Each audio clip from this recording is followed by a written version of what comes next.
এখন কেউ কেউ আমাদের কাছে জানতে চান, আগামীতে সুষ্ঠু নির্বাচন হলে ওই গণহত্যাকারী দল বাংলাদেশের নির্বাচনে অংশগ্রহণ করতে পারবে কি? আমরা বলি আগে গণহত্যার বিচারটা হোক,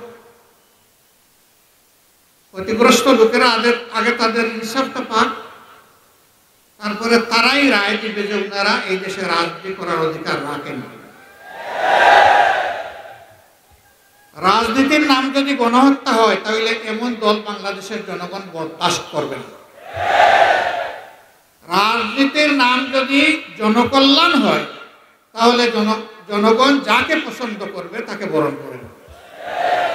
আওয়ামী লীগ প্রমাণ করেছে তারা কোনো রাজনৈতিক দল নয়, বরঞ্চ গণহত্যাকারী একটা সিন্ডিকেট।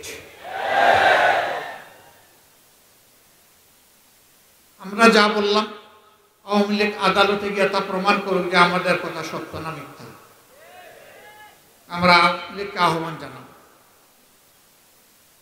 প্রিয় ভাইরা, সবচেয়ে বেশি কষ্ট দেওয়া হয়েছে জামাত ইসলামী। একে একে নেতৃবৃন্দকে ফাঁসি দেওয়া হয়েছে।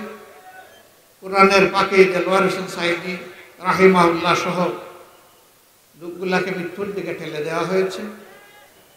অসংখ্য লোককে গুম করা হয়েছে, পঙ্গু করা হয়েছে, গোয়ার বাড়ি বিধ্বস্ত করা হয়েছে। আমাদের সবগুলো অফিস তাদের পুরা সময় জুড়ে তালাবদ্ধ করে রেখেছে, আমাদের নিবন্ধন কেড়ে নিয়েছে। শেষ পর্যন্ত দিশাহারা হয়ে তাদের রাজনৈতিক আত্মহত্যার 4 দিন আগে আমাদেরকে নিষিদ্ধ